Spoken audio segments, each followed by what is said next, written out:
watching Fishing with Gary Senft, and today we're at the ISE Show, International Sportsman Show, and my special guest is my Bass Pro partner, Matt Shura. Hi, buddy. Good to have you. Thanks for having me. Yeah, it always is good to talk with Matt and good PR for us to get together. We do our shows every second Tuesday of the month, 6:30 p.m. over at the Bass Pro Shop. We've been going on 14 years together now. Been a while down. Yeah. We moved it down to the tank though in the store. We used to use the gun room upstairs, but they kicked us out. Yeah, well, they got guns up there now, and yep. You know, and so I see their reasoning, but it's working out for us on the floor. Yeah, it's cool. You know, it's really cool. We had 65 people last week. Yeah, it was a good turnout. It was a good turnout, and you can come and visit us. It's the second Tuesday of every month, 6:30 p.m. We welcome you. You know, bring your girlfriend, your mom, your dad, just everybody. We're family people, so we welcome all. But we have some good guest speakers come all the time. I mean, you never know who's going to show up. But yeah, every month we have Matt and I. So today I think we'll talk a little bit about what just happened to Arizona this year. Oh my gosh, you know. It's been an incredible winter for us. We needed it too. We did. Matt and I are guiding. If you ever need guide trips, we're guiding now. Both of us are retired. But to have all our lakes fill up 50 vertical feet, and they're all muddy now, and the fish aren't biting good. So, I mean, my gosh, but they're just getting ready to start. I think we're right on the edge of this. They're going to have to eat sometime, and that stained water is going to warm up quicker as we always talk about. You know, Alamo is doing really well right now, from what I hear, and it'll be interesting. There's a tournament at Roosevelt today, so it'll be interesting to see the results. But I'm hearing reports of things getting better and better, and I think as that water warms up, I think we're going to have one of the best springs we've had in years. Yeah, you know, when I'm out at Bartlett, and I can tell you honestly, it's been tough fishing for me at Bartlett. You know, I'm used to catching a ton of fish, but with that dirty water, they just don't want to bite, so we're only catching a couple fish. One day we got 10, one day 5, one day nothing. But what I noticed was after that water came up 50 feet, the fish started moving up to move up as the water temperature starts rising. Those fish start moving up towards the shore, and they're staging. I mean, in 10, 12 feet of water, you look at your graph, and it's like, my gosh, they're all over there, but they won't bite. Yep. You know? And the one thing that you know, and I've asked a lot of people their opinion on it, and you know, that was such a drastic change. Not only did the water clarity, you know, because it used to be Bartlett was way back by the Yellow Cliffs. It was muddy past there, but that whole lake just in a day turned to chocolate milk, mud. So I think that kind of just shocks the fish. They back out, they suspend, and you know, it's just so much of a shock to them that they just kind of wait it out. And now that things are stable and we're having good weather and it's warming up, like you say, it's time to spawn. The water temperature's what at Bartlett? It's 59, 60 degrees, but the bad thing about it is up there it's a little bit higher. So, you know, in the morning it's 45 degrees and that water temperature drops down to 52, 53 again. Gets back up to 59, 60, the fish move up in the afternoon, then 52, 53 come back, they move back out. Yep. And so we have that problem with the fish moving in and out, in and out. Yep. But as soon as those night temperatures start coming up, watch out. And we're looking at 90 degrees, I think, on Wednesday. Wow. So I really personally think it's going to be like a light switch. I think those fish are going to, just like it happened at Alamo, because it wasn't good a few weeks ago at Alamo, and just like a light switch, man, that took 23 pounds for 5 fish to win that last tournament. Man, I want to go to Alamo. That was Wednesday. I talked to 2 or 3 guys that were in the Wednesday tournament. I wanted to go fish that with midweek, but of course, Matt and I have our new contract with Bass Pro Cabela's, and we were here towing boats and setting all this thing up that you're going to see behind us.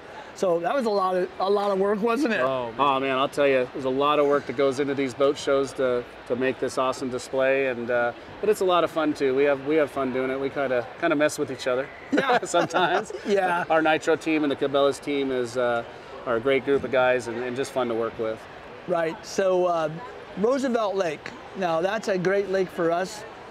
The snowpack up there at the Sunrise Ski Resort has still got about 10 feet of snow, and I'm going to talk to Johnny. Yeah, that's what Johnny said, 10 foot of 10 foot still. So all that's still melting, and it's running into Roosevelt on the salt end at 6,000 cubic feet a second. It's awesome. The lake was coming up 1 foot a day. But as it gets wider, it slows down, doesn't it? Spreads out. Spreads right, out, exactly. yeah.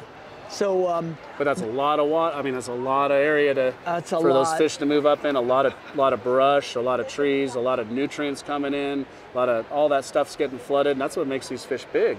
Makes the bait fish big, the bluegills, the yellow. You know, everything just gets those nutrients, and that's when we see that kind of that new lake effect. And I'm really have a feeling that we're going to see that, you know, real soon. You know, within the next couple of years, ought to be really good, and hopefully within the next couple of weeks as it warms up, we're going to see some phenomenal fishing.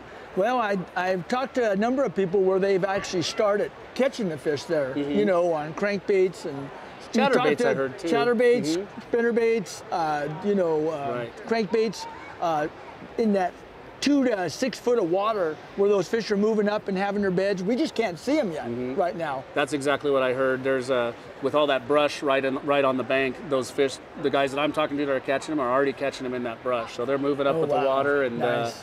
you know, the certain areas of the lake are just so dirty that, you know, the guys aren't catching them. But there's areas of the lake you find that clearer water where there's what 3-4 foot of visibility in some areas, I think is what they were saying. So we're going to find out next week, I think. Are you up there next week? Yeah, I'm probably going to head up there and because we have some tournaments coming up. We're doing the fire tournament, and you won a couple years ago. Yeah, that was fun. Yeah, I actually won that. We were battling it out. I can remember that. It's clear. Johnny caught an 802 on practice on a Friday, and I'm going to hit him up for that one because he's going to remember this. He caught an 802 on a Friday. Doggone, on Saturday morning, if he didn't go back, and he said he hooked the same fish in the exact same spot. Mouse Hole Cove. Really? Yes, and he caught that again on tournament day. Crazy. So anyway, that was pretty neat. He came in with he had like 19 pounds. And just before the tournament ended, the day before, I was out there and I had like 10 pounds or 11 pounds the first day. And I ended up getting a 7-pounder on, and I lost it coming out of some trees over a grapevine. Right. So I went back to the next morning, and oh my gosh, lit them up. I got 3 7.5-pounders and a couple 3-pounders, and I came in and that was awesome. And oh my gosh, it was great. So I'll tell that story with Johnny and let him relate to that. But it'll be interesting to see as that water's coming down the salt.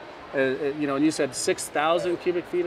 You know, so that water's still going to be a real stain, and it's still cold, right, from the snow runoff. Yeah, so that end of the lake, I'm thinking, might take a little while to warm up and get more stable, where those fish in the salt really start biting. Don't you think? Oh yeah, I do too. And it's last time I was up there, you know, the tonneau was real dirty and the salt was real dirty. I mean, it was muddy. You couldn't see that far under the surface. It wasn't an inch of visibility. And I did go up there and look and go fishing in it. I did. I tried it. I got to admit to you, I went up there and I tried in that muddy water in the salt. And man, I'll tell you, it was just so muddy. I couldn't see my lure a 1/4 of an inch under the water. And I even used black and blue jigs or rattleback jigs, the old Denny Brower. That's exactly what I was going to say. Those darker colors, those black blues with rattles. I mean, I think once things settle down, you know, if you're in that stained water, that black and blue or black and red's been really good for me too. I have them just for that reason. Yeah. You know, exactly. Yep. I broke them out. I hadn't used them in so long. Same here. I did the same thing. we haven't had a winter like this or the rain like this probably in 5 years at least, and the cold, being the cold.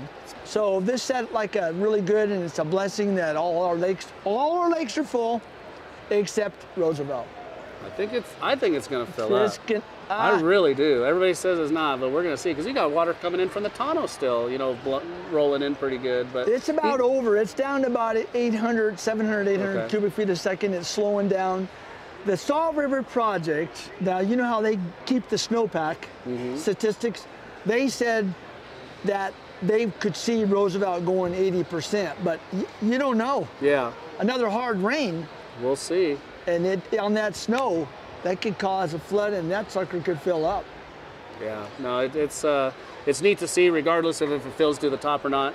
There's still going to be a lot of good fishing. You know, fun fishing too. We'll be able to throw those spinner baits in the trees and go flipping, and you know, maybe as it warms up, even more some frogs or something. You know, and all the brush and laydowns, and you know, you get all that debris and that matted you know, surface, you know, we call it the coffee grounds where it mats up. Right. Those coffee ground mats will warm up and the bait fish get underneath there and it gives the bass shade, and you can punch through it with punch stuff. You can throw frogs in it, you know, and put the drop shots down for a little while, you know? Oh, yeah. Yeah, I know. That's what I'm looking forward to. I think we'll be throwing heavy artillery, our spinner baits, chatter baits, and stuff, you know. One like this, maybe. Yeah, that's my new spinnerbait. I know it is. It came out, and I've already gave you one to try out. And they look real nice. Matt's old school. He knows what that thin wire is, and he's going to try using it and see what he thinks. Looks like a great bait. I'm looking forward to using it. Well, anyway, we want to thank you guys for watching. I want to thank Matt for being over here. And thank you, buddy. For being my fellow bass fishing from Bass Pro Shop. You know, we started 14 years ago. We're still together. We're still doing seminars, keeping people happy, and Bass Pro is just happy with us, and we are too. Yep. And thank you guys for watching the videos.